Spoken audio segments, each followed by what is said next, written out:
यत्कृपातमहं वन्दे परमानन्दमाधवम्। श्रीमन्मदनगोपालं बृन्दारण्यपुरन्दरम् श्रीगोविन्दं प्रपद्येऽहं दीनानुग्रहकारकम्। वन्दे मुकुन्दमरविन्ददलायताक्षम् कुन्देन्दुशङ्खदशनं शिशुगोपवेशम्। इन्द्रादिदेवगणवन्दितपादपीठम् वृन्दावनालयमहं वसुदेवसूनुम्। नवजलधरवर्णं चम्पकोद्भासिकरणम् विकसितनलिनाशयं विस्फुरन्मन्दहास्यम्।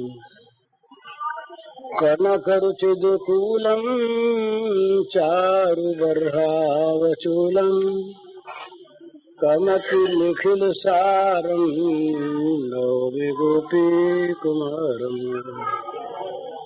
वंशीविभूषितकरान्नवनीरदाभात् पीताम्बरादरुणबिम्बफलाधरोष्ठात् पूर्णेन्दुसुन्दरमुखादरविन्दनेत्रात् कृष्णात् परं किमपि तत्त्वमहं न जाने।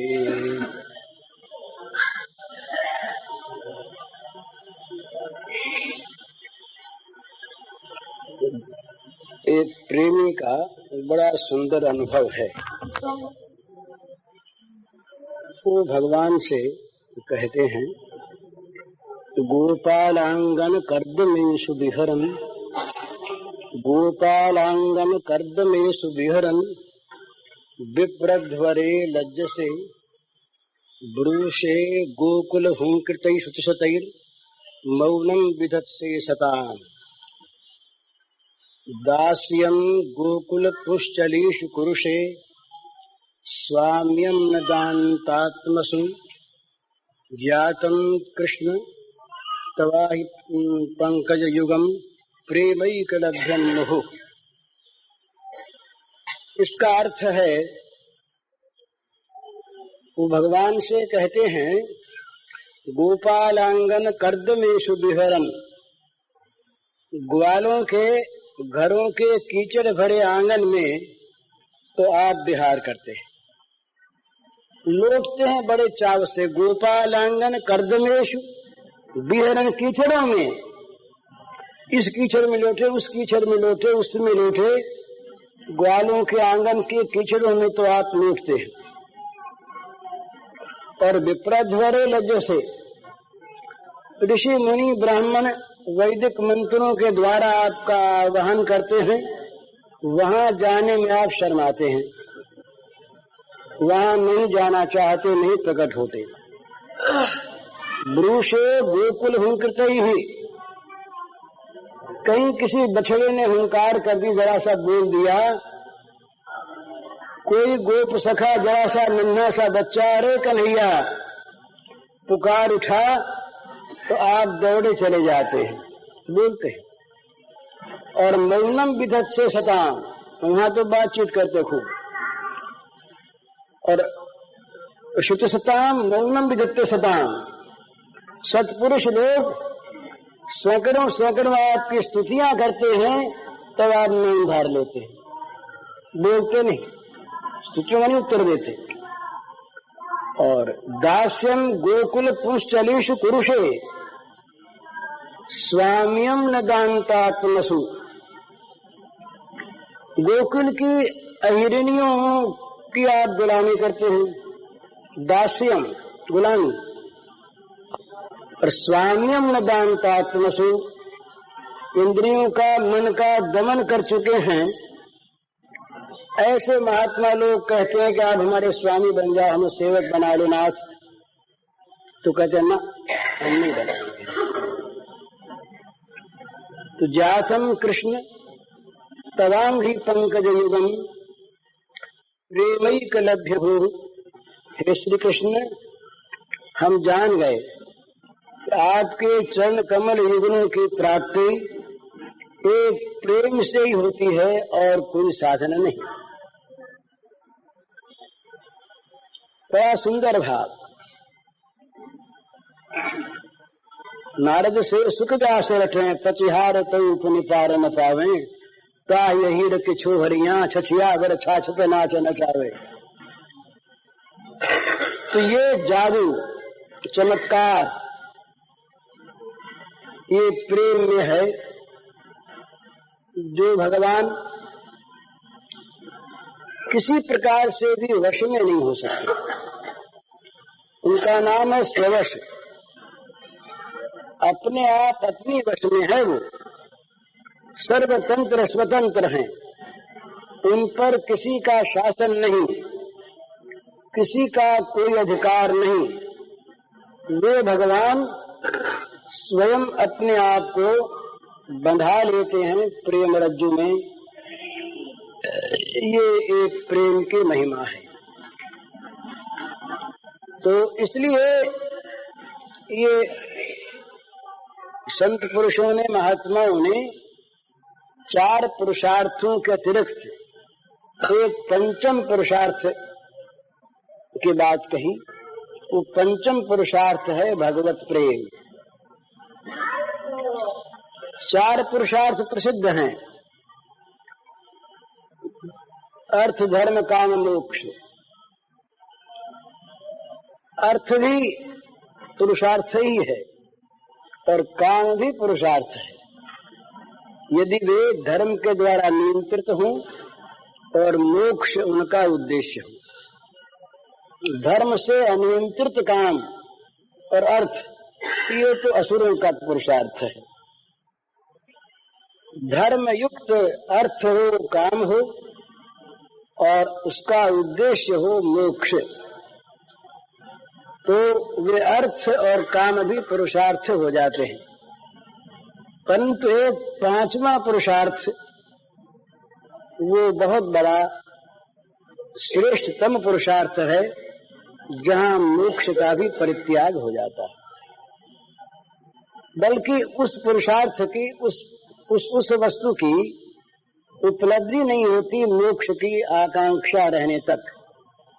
भुक्ति मुक्ति स्पृहा यावत पिशाची हृदय वर्तते, तावत प्रेम सुख स्यात् कथम अभ्युदयो भवेत्। कहते हैं कि जब तक भोग की और मोक्ष की दोनों को साथ ही मिला दिया इन लोगों ने, जैसा भोग वैसा ही मोक्ष उनके लिए। बड़ा तारतम्य। विषयी लोगों की बड़ी अभिलषित परंतु मुमुक्षुओं के लिए गंदी चीज भोग, भुक्ति, और मुमुक्षुओं के लिए, जिज्ञासुओं के लिए, आत्म प्राप्त करने वाले महापुरुषों के लिए परम पुरुषार्थ मुक्ति। पर ये शिव जी के वचन है, भला शिव जी के वचन है। भुक्ति मुक्ति स्पृहा यावत पिशाची हृदय वर्तते। हृदय में जब तक भुक्ति और मुक्ति की, मोक्ष और भोग की पिशाचिनी इच्छा, पिशाचिनी जो सारे रस रक्त को पी जाती है, ये इच्छा, ये जब तक हृदय में वर्तमान है तब तक प्रेमांकुर का उदय नहीं होता। तो ये पंचम पुरुषार्थ भगवत प्रेम, ये भगवत प्रेम में मोक्ष का भी परित्याग हो जाता है। अर्जुन ने तो शरणागति में उसका परित्याग कर दिया। अर्जुन को गीता का फल क्या मिला देखे तो फल सुस्पष्ट है। अर्जुन को मिली भगवान की शरण प्रपत्ति और उसका फल हुआ भगवान का सेवा लाभ, सेवाधिकार प्राप्ति। ये महाभारत से ही प्रमाणित है। महाभारत के स्वर्गारोहण पर्व में अर्जुन की गति के संबंध में वर्णन आया है। वहां देखा गया है कि भगवान के दिव्य धाम में साकार विग्रह, दिव्य मंगल विग्रह भगवान का विराजित है और वहां आयुध और आभूषण मूर्तिमान परिकर रूप में है और उन्हीं के साथ अर्जुन भी है और भगवान की सेवा कर रहे हैं। तो गीता का 18वां अध्याय है मोक्ष संन्यास योग। मोक्ष का संन्यास हो जाता है शरणागति में, मुक्ति का संन्यास। तो भुक्ति मुक्ति स्प्रिया यावत पिशाची हृदय वर्तते, ये पिशाचिनी इच्छा है। तो भगवत प्रेम इस प्रकार का एक सर्वोत्तम पुरुषार्थ है कि बस वही जीवन का लक्ष्य बने और उसका साधन भी बने वही। साधन साध्य राम पद नेहु, भगवत चरणारविंद का स्नेह यही साधन और यही साध्य। तो जीवन में इस प्रेम का विकास करें। प्रेम के विकास के लिए दो वस्तुओं की आवश्यकता है। लोग कहते हैं, पूछते हैं प्रेम कैसे हो। तो प्रेम में दो वस्तुओं की आवश्यकता है प्रेम होने में। एक वस्तु है अपने प्रेमास्पद के अतिरिक्त अन्य समस्त प्राणी पदार्थ परिस्थिति से विराग, ये सबसे पहली चीज। प्रेम का अर्थ है अनन्य आसक्ति, अपने भगवान में, अपने प्रेमास्पद प्रभु में अनन्य आसक्ति, अनन्य ममता। दूसरी किसी वस्तु में, प्राणी में, परिस्थिति में न ममता और न आसक्ति, अनन्य आसक्ति, पूर्णानुराग। अपने प्रेमास्पद प्रभु के अतिरिक्त अन्य समस्त वस्तुओं से सहज वैराग्य, ये एक आवश्यक वस्तु है। ये संसार का वियोग भगवान के साथ हृदय का योग करवा देता है। जब तक संसार का वियोग हृदय में नहीं, संयोग है, तब तक नित्य संयुक्त भगवान भी वियुक्त बने हुए हैं, स्वाभाविक। तो भगवान का संयोग हमारे हृदय में जागृत हो, यही वास्तविक योग है। भगवान के साथ चित्त का, जीवन का, आत्मा का एकात्मता को प्राप्त हो जाना, जुड़ जाना, यही वास्तविक योग है, यही प्रेम है। तो एक बात तो ये, भगवान के अतिरिक्त अन्य प्राणी पदार्थ परिस्थिति में सर्वथा विराग। दूसरी चीज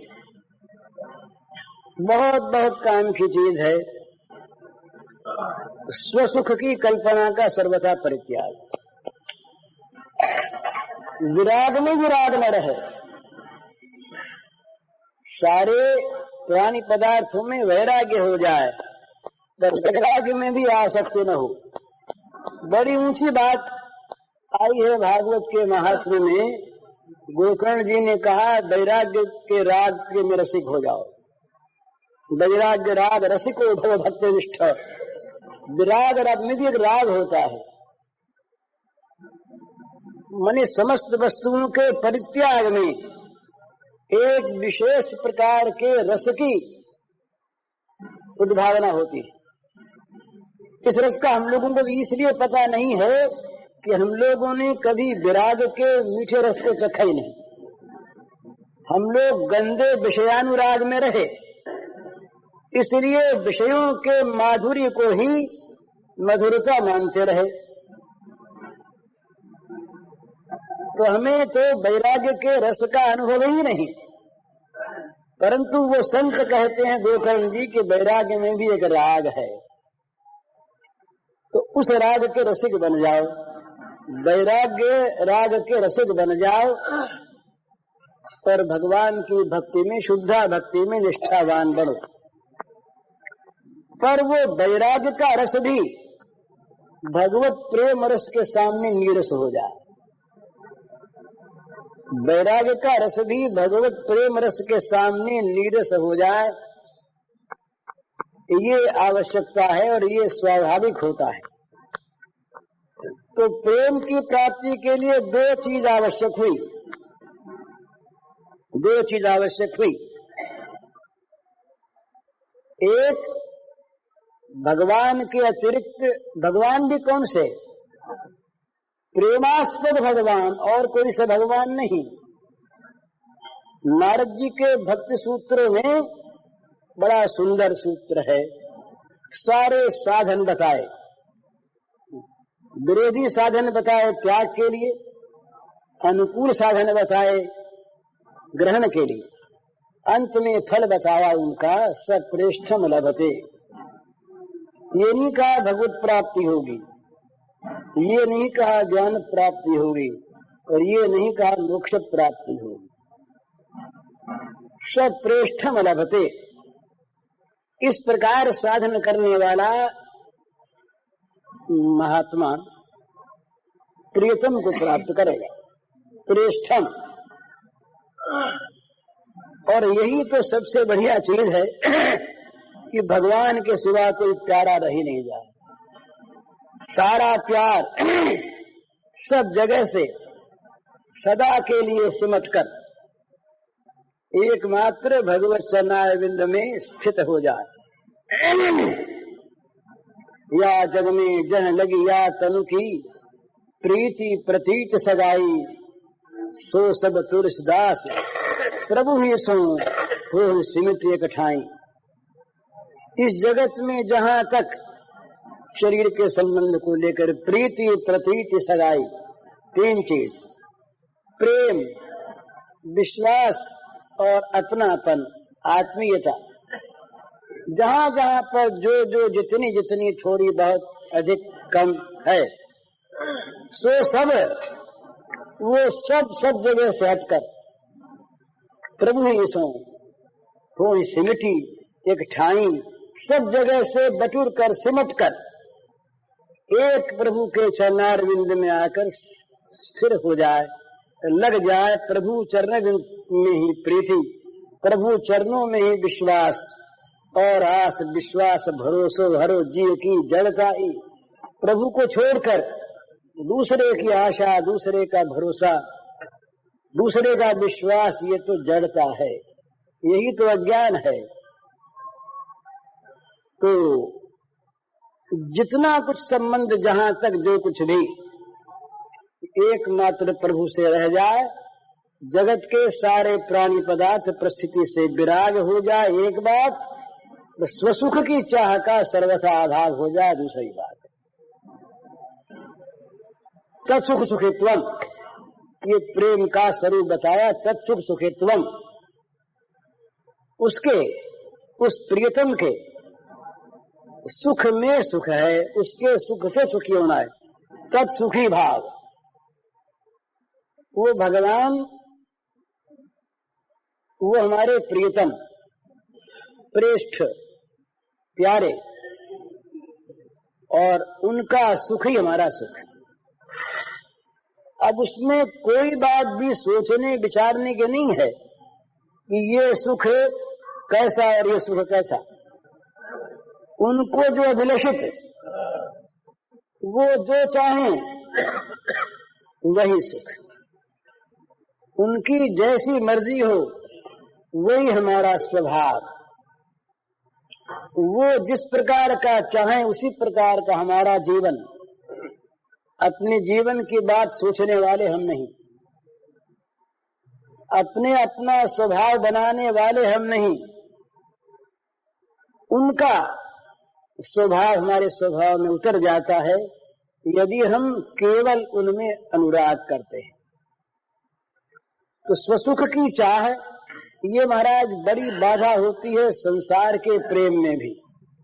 घर में भी अगर दो भाई हैं, घर में भी अगर स्त्रियां, देवरानी, जेठानियां आदि हैं, तो वहां पर भी यही प्रयोग करके देखिए घर में आनंद हो जाएगा। दूसरे के लिए त्याग करिए, अपने लिए चाहिए मत। बस ये ऐसी कुंजी है शांति और प्रेम का भंडार खोल देने की। कुछ करना नहीं पड़ता, केवल भाव रखिए। अपने सुख को अगर त्याग सके तो सर्वोत्तम, नहीं तो अपने को गौण रखिए और उसको मुख्य रखिए। दो फल भी घर में आए तो भाई के लड़के को अच्छा वाला दे दिया, जरा बड़ा वाला दे दिया, और अपने लड़के को छोटा वाला रख लिया, काम हो गया। मामूली त्याग है पर इसका बड़ा प्रभाव। जितना जितना त्याग उतना उतना प्रेम, और जितना जितना प्रेम उतना उतना आनंद, ये सिद्धांत है। जहां त्याग है वहां प्रेम होगा, चाहे वो परिवार प्रेम हो, भाई का प्रेम हो, देश का प्रेम हो, जाति का प्रेम हो, धर्म का प्रेम हो, विश्व प्रेम हो, भगवत प्रेम हो। जितना जितना जिस जिस प्रेम में त्याग होगा उतना उतना प्रेम विशुद्ध होगा। ये जो विशुद्धानुराग है उसका स्वरूप यही है, विशुद्धानुराग का अपनी विस्मृति, अपने सुख की विस्मृति और प्रेमास्पद के सुख को ही जीवन बना लेना। किसी को भी अपने वश में करना हो, सीधा काम, उसके लिए त्याग करो, उसके लिए अपनी चीज को दे डालो, अपनी प्यारी चीज को उसकी प्यारी चीज बना दो। उपदेश की आवश्यकता नहीं होगी, नहीं तो हजार कहना अच्छा भाई प्रेम करना चाहिए घर में, जो आप लोग प्रेम नहीं करते, आप लोग नहीं करते पर तुम करते हो ना, ये दूसरे के उपदेश की चीज नहीं। त्याग बोले तुम त्याग करो, ये कहने की बात नहीं, हम त्याग करें, स्वयं त्याग करेंगे तो उसका फल प्रेम होगा, और जहां प्रेम वहां आनंद। रामचरितमानस का, रामायण का ये अयोध्या कांड जहां से कैकेयी ने भरत के राज्य के लिए वरदान मांगा, पादुका लेकर भरत के लौटने तक का इतिहास, ये जगत में सदा के लिए एक आदर्श बना रहेगा, नित्य आदर्श बना रहेगा। दोनों ही अधिकार को ठुकराते हैं, दोनों का अधिकार रहता है, और आनंद का तो कुछ ठिकाना नहीं। इतना आनंद बढ़ता है, भरत राम का जाप करते हैं, राम भरत का जाप करते हैं, दोनों का नाम सुनकर प्रफुल्लित हो जाते हैं, दोनों के हाथ मानो अपने आप को बेच देते हैं। क्या चीज है? केवल त्याग, उस त्याग का फल परम प्रेम, और प्रेम का फल परमानंद स्वाभाविक। अगर त्याग न होता तो राम भरत का जो इतिहास आज उपलब्ध है ये नहीं मिलता। अगर कहीं भरत ने माँ की बात मान ली होती, पर माँ की नीयत तो हर एक माँ की होती है, वही तो थी उस बेचारी की, और बुरी चीज क्या थी अपने बेटे को आज मिल जाए और उसका कंटक दूर हो जाए। जो समझा ये तो समझा ना, पर उसने बात नहीं। भरत ने कैकेयी को फिर मां नहीं कहा। ऐसा आता है गीतावली में। एक बार जब ये लौट आए वहां से, लंका विजय हो गई, राम राज्य हो गया, सब प्रकार से सब सुखी हो गए। कैकेयी के मन में एक बड़ा दुख था। राम बड़ी सेवा करते कैकेयी देवी की। एक दिन कैकेयी ने कहा राम से कि बेटा मेरे मन में एक चीज है, उसमें अगर तुम करवा दो तो मेरे जीवन का एक बड़ा कांटा निकल जाए। तो कहा मां बोलो। बोले काम भरत से करवाना है। तो कहा भाई मेरे हाथ की बात तो नहीं, आप कहो सो मैं कहूंगा, क्या बात? तो बोले एक बार भरत मुझे माँ कह दे। एक बार भरत कह दे माँ, कैकेयी को माँ कह दे। राम ने कहा अच्छी बात है, कहूंगा भरत से।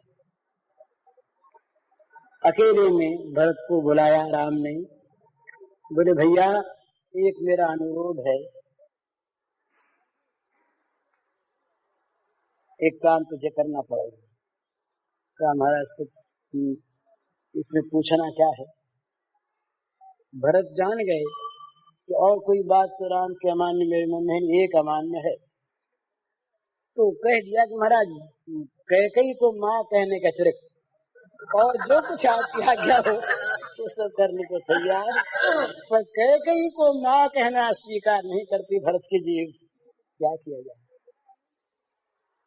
अब वहां प्रेम कैसे न रहे बताइए। उस माँ का मुंह नहीं देखना चाहा और ये कहा कि मेरे समान कलंकी, मेरे समान कुलघातक, मेरे समान नीच पापी कौन होगा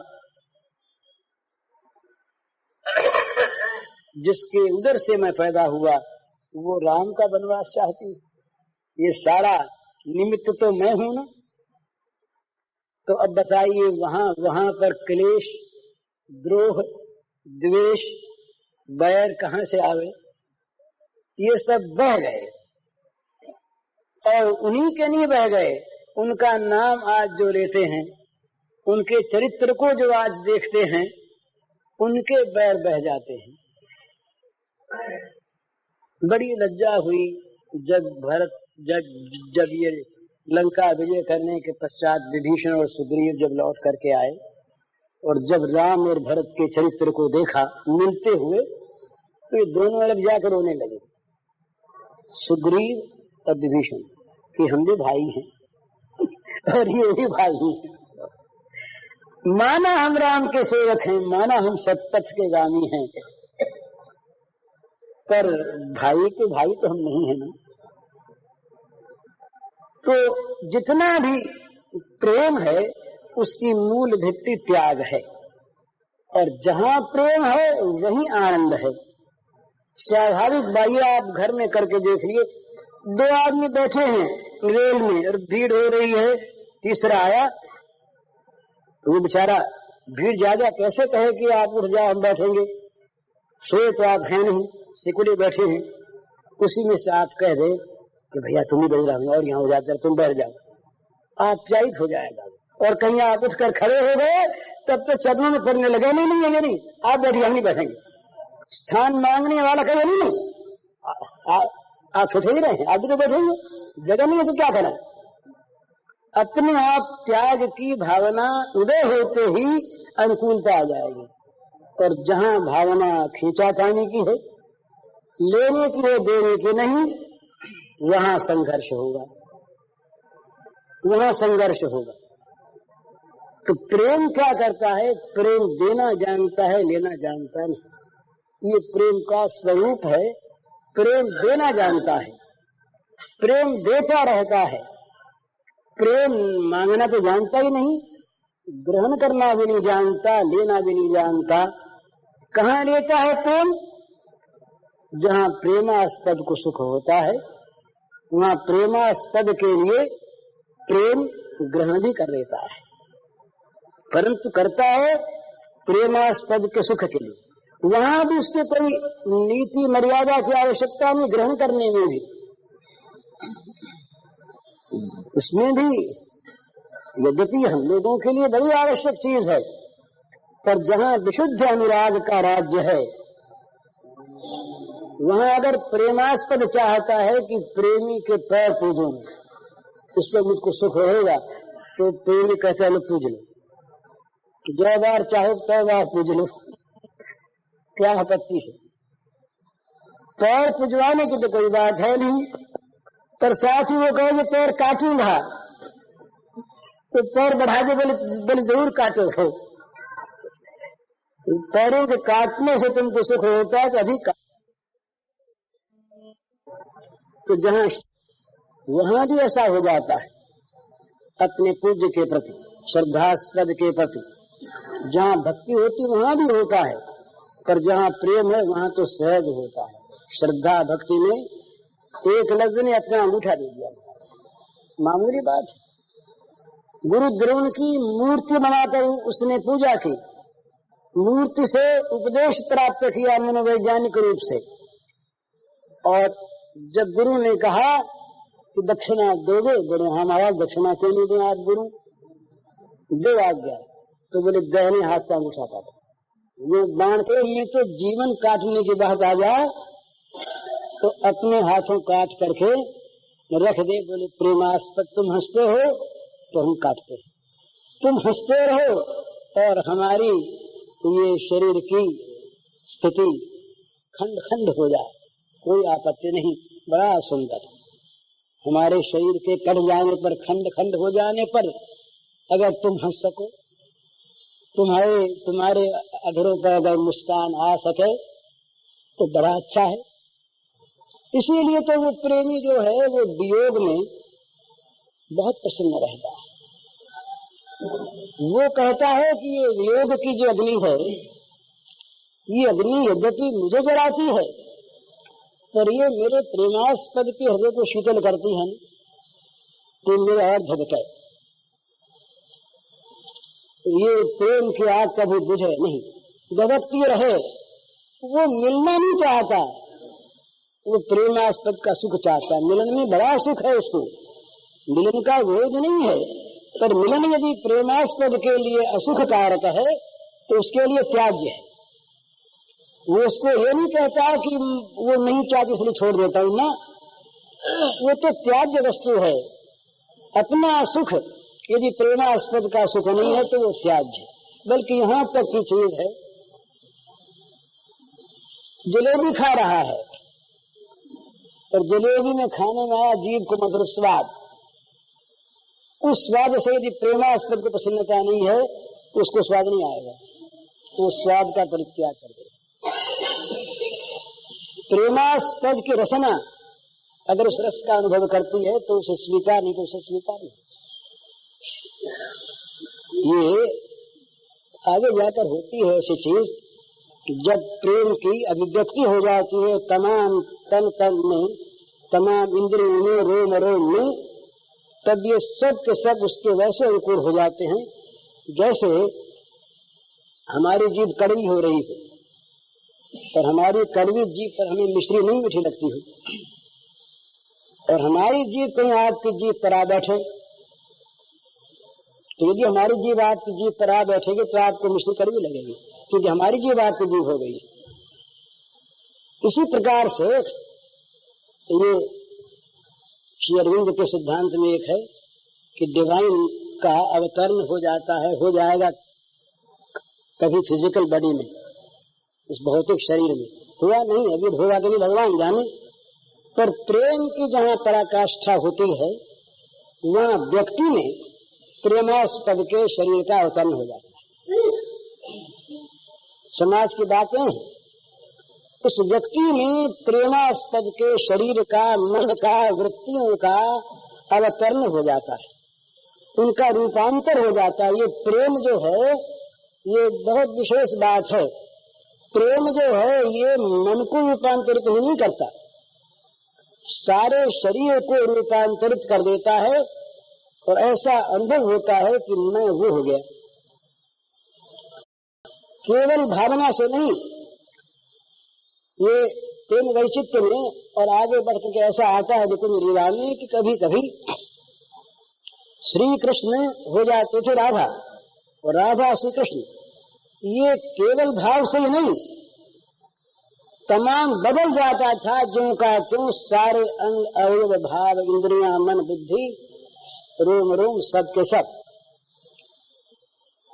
तो ये जो योगी का निर्माण काय होता है महाराज, वो योगी अपने योग सिद्धि के द्वारा काय निर्माण कर लेता है, और उसी प्रकार के स्वभाव को बुद्धि को ले आता है।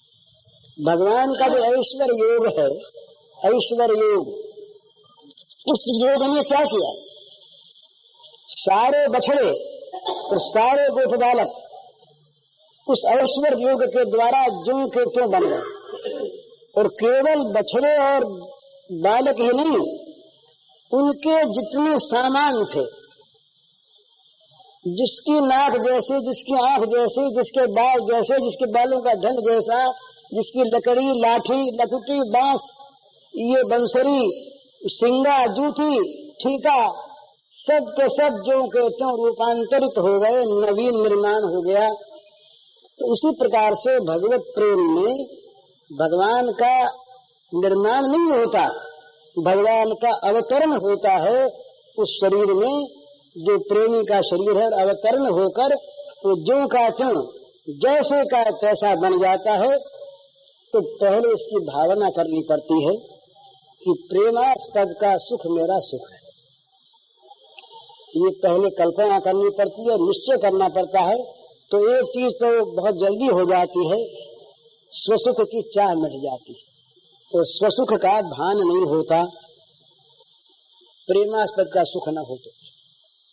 और निरंतर उसकी दृष्टि रहती है कि ये मेरा कर्म मेरे लिए तो नहीं, मेरे लिए तो नहीं, प्रेमास्पद के लिए है कि नहीं, ये वो निरंतर देखता रहता है।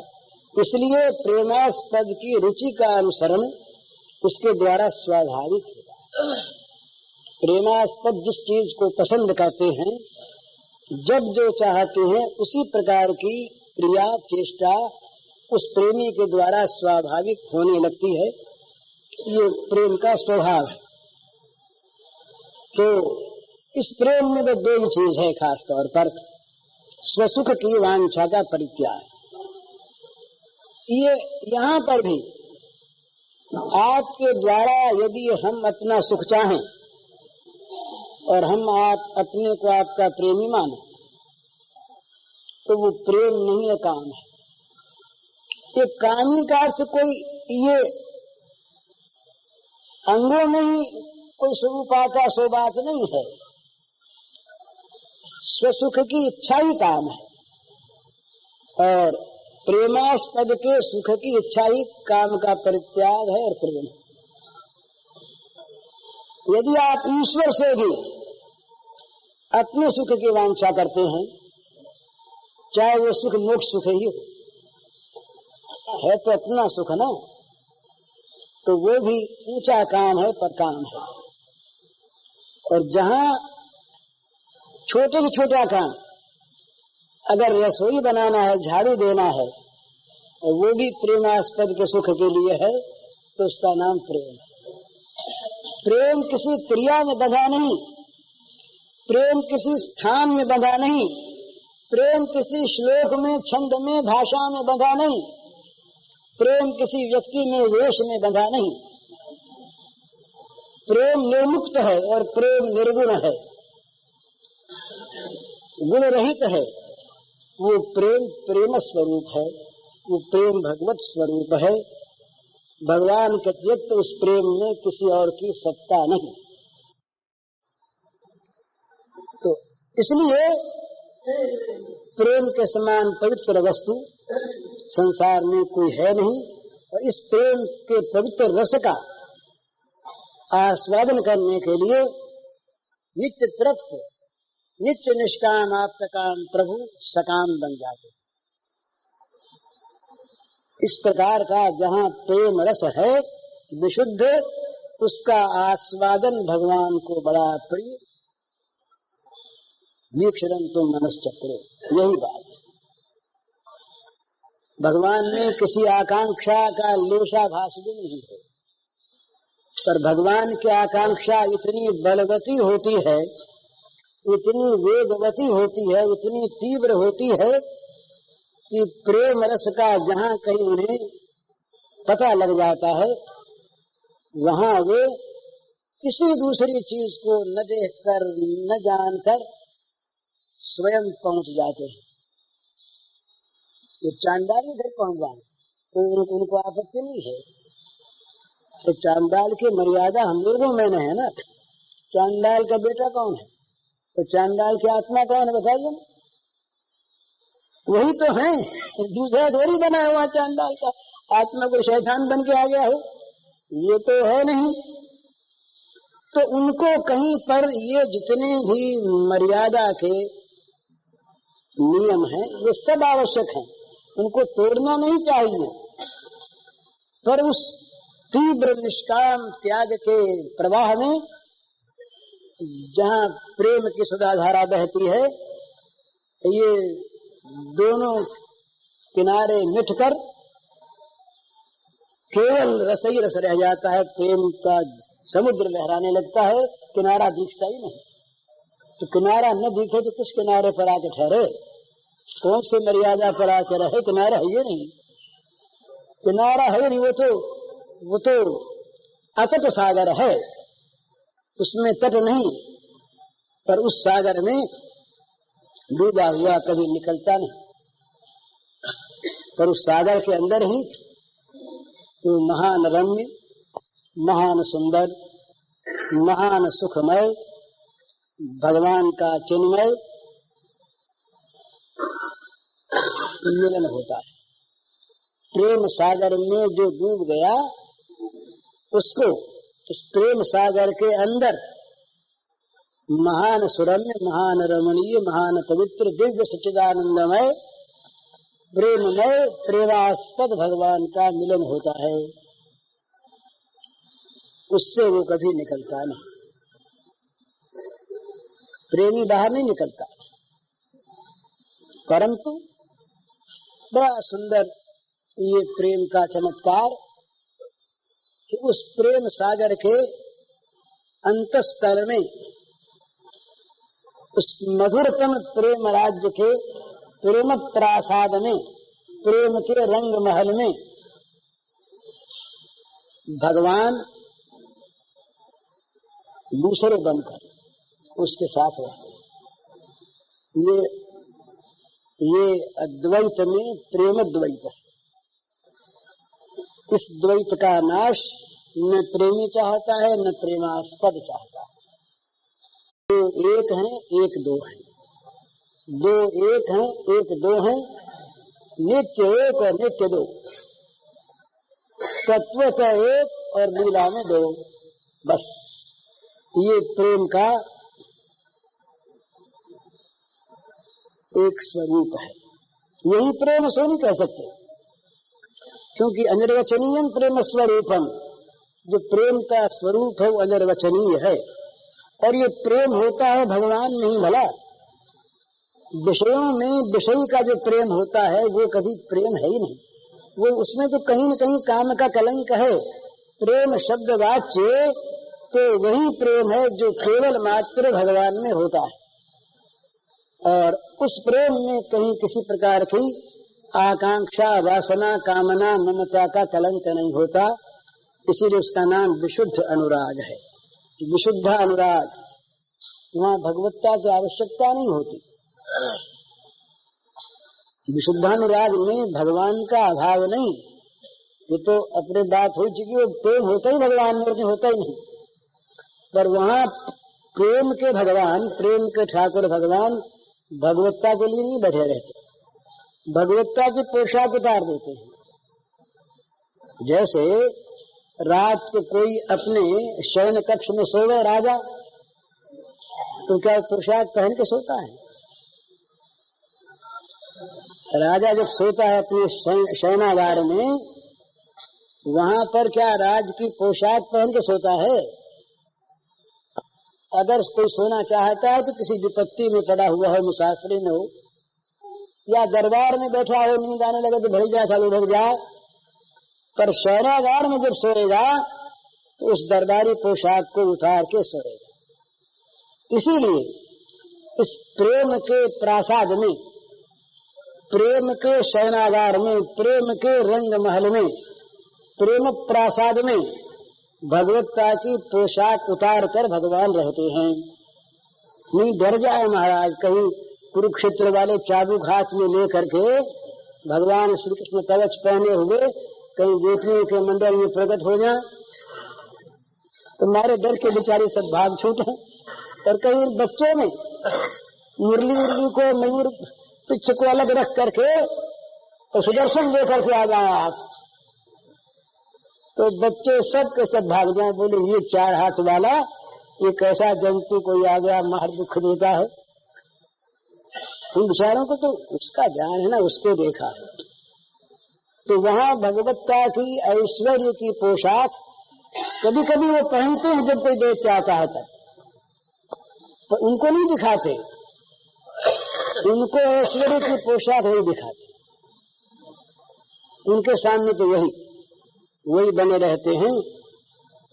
वो नलकुबर मने ये प्रकट हो करके उन्होंने वो निकले उस अर्जुन पेड़ों में से स्तुति हुई थी तो बच्चे सब देख रहे, बोली कन्हैया के कौन फ्री दे रहा है। और मैया बाबा से बोले अरे बाबा ये कन्हैया ने पेड़ तोड़ दिया। उनके ऐश्वर्य का भाव बोले कह उखल फंस गई बाबा इसमें, तो इसने दिया झटका तो ये पेड़ टूट गए। नंद बाबा ने सोचा पगले लोग हैं ये क्या तोड़ दिया। अब नंद बाबा के मन में इतना महात्मा सुनाया भगवान का, पर कभी आया नहीं कि इसने पेड़ तोड़े होंगे ना। तो पेड़ तोड़ने में ऐश्वर्य प्रकट हुआ, पर नंद बाबा के मन में, बच्चों के मन में, गोपियों के मन में कभी आया ये नहीं कि इसने कहीं पेड़ तोड़ा राक्षसों को मारा। तो नहीं, राम सबको मार रहा थे। जब आ गए अयोध्या में, माँ के पास गए, माँ ने गोद में सुला लिया, हाथ वाथ फेरने लगे, मैया कौशल्या सहलाने लगे। अरे लोग बहुत झूठ बोलते हैं, इतना झूठ बोलते, इतनी बात बनाते हैं राम कि किसके लिए क्या कहा जाए। वो लोग कहते हैं कि रावण को राम ने मारा, बोला ये कभी मानने की बात है क्या? ये मेरा कोमल का राम है, जिसका भी देखो ना कैसे मक्खन से कोमल कोमल, ये उस राक्षस को मार देगा, ये झूठी बात। राम ने कहा भैया ठीक सच कहती हो तुम, ये तो मुनि महाराज के आशीर्वाद से वो मर गया, सच्ची बात वो भी, और अपने पाप से मर गया। और मेरी सहायता देखो इन बंदरों ने की, इनके कारण से मर गया, और नहीं वो सच्ची बात। अब मैया के मन में कभी आ रहे नहीं कि राम भी रावण को मार सकता है। बोलो हम सुनते थे तो राम कौशल्या ने कहा कि मैं सुनती थी बड़ा भारी वो राक्षस है, और महाराज बहुत उसके बल का बखान किया करते थे। तो राम उसको उठा लिया हाथ में गोवर्धन पहाड़, अंगुली पर गा लिया महाराज। तो कमठ की तरह से नहीं कि 100 जन पीठ को विस्तार करके कूर्मदेव ने कूर्मावतार में पृथ्वी धारण किया, नहीं उठा लिया। तो बच्चे आए, 2-3 दिन हो गए, कन्हैया अंगुली दुखने लगी होगी तेरी बहुत देर हो गई तुझको खड़े और यूं उठा रखा है, दुखने लगी होगी अंगुली। हमने इंतजाम तो कर रखा, देखो लाठी लगा रखी है, तो तेरे पर भार तो कम पड़ता होगा जरूरी, समय लगा रखी है हमने, सब ठेका लगा रखा है, पर तो भी दुखती तो होगी ही। तो जाए काम करिए, इसको हम उठा लें और हम 2 जने जाकर अंगुली के तेल में लगा देंगे, हम असल में ठीक कर दें, सहला दें इसको।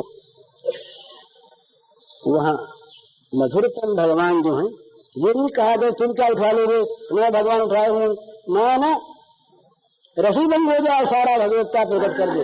बोले भैया ये तो ठीक ही थे, तुम लोगों को लाठी लगा रखी है, मैं तो केवल नाम को अंगुली कर रखी, तुम्हारी लाठी से खड़ा है, ये तो गिर जाता।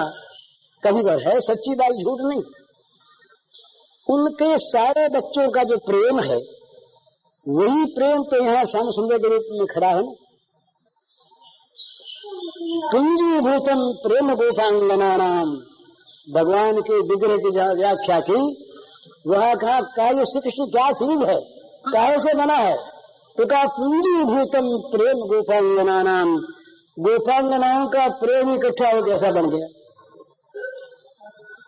जैसे देवी बनी ना महिषासुरमर्दिनी, तमाम देवताओं की शक्ति एक जगह इकट्ठी हो गई, महिषासुरमर्दिनी बन गई। इसी प्रकार पुंजीभूतम प्रेम गोपांगना नाम, गोपांगनाओं का, गोपरमणियों का प्रेम इकट्ठा हो गया एक जगह, और वो श्याम सुंदर विग्रह बन गया। गोपियों का प्रेम श्याम सुंदर बना हुआ है, कुछ है नहीं इसमें। तो वहां भगवान की सारी भगवत्ता भगवान छिपा लेते हैं, भगवत्ता प्रकट। तो प्रेम राज्य में, प्रेम के रंग महल में भगवान भगवान नहीं, भगवान तो है ही, भगवान भगवान इसका अर्थ यही है कि भगवान तो है पर भगवत्ता वहां पर प्रकट नहीं है। वहां तो वो प्रेमास्पद है, मित्रों के मित्र हैं, माता पिता के पुत्र हैं, गुरु के शिष्य हैं और प्रेयसियों के प्राण वल्लभ हैं, प्राण वल्लभ हैं। इस प्रकार से अपनी सारी भगवत्ता को मिटाकर प्रेम राज्य में निरंतर भगवान की प्रेम क्रीड़ा चलती रहती है। यही नित्य रास है। क्या बजा 4:30। तो बस इस प्रेम राज्य में प्रवेश करना ये सबसे बड़ा लक्ष्य होना चाहिए, सबसे बड़ा साध्य जो है, जिसको ये मुनि लोग भी चाहते हैं। और मुनि लोग भी जब इस प्रेम वाले को जरा देखते हैं ना, इसके प्रेम के दिव्य गुणों को, प्रेम के गुणों को, और गुण तो उनको कहाँ खींच सकें मुनियों को। तो भागवतकार ने कहा कि उसमें बड़ा जादू है भाई, उसके गुणों में बड़ा जादू। जिसने देखा वो खिंच गया। बोले सब खिंच गए पर हम आत्मा राम लोग नहीं खींचते। बोले तुमने देखा नहीं अभी तक, तो देख लो आत्मा राम तत्व का सारा चूर हो जाएगा। इन्हीं दिनों कतयति अनुरागा बरबस ब्रह्म सुख ही बन त्यागा। सहज विराग रूप मन मोरा थकित हो तजि चंद चकोरा। बह गया सारा का सारा ब्रह्म ज्ञान उस सौंदर्य के प्रवाह में जनक का।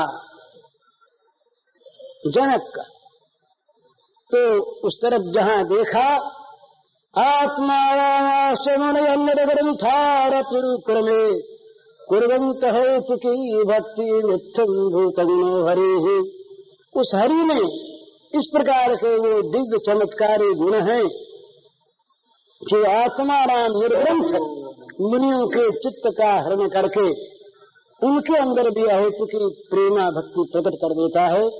ये जादू, तो ये प्रेम ये सर्वश्रेष्ठ ध्येय है, साध्य है। और इस प्रेम की प्राप्ति सभी का लक्ष्य होना चाहिए। प्रेम स्वरूप भगवान मिल जाए तो बस और क्या करना है, हरिओम करते। अब महाराज कल्याण जी महाराज का प्रवचन होगा, ये मुझसे कहा गया सूचना देने के लिए। तो आप सब भाई विराजें और इनका सदुपदेश श्रवण करें। हरिओम तत्सत। पूज्य श्री भाई जी के इस प्रवचन का शीर्षक है प्रेम का अनुभव और इसका कैसेट संख्या है 66।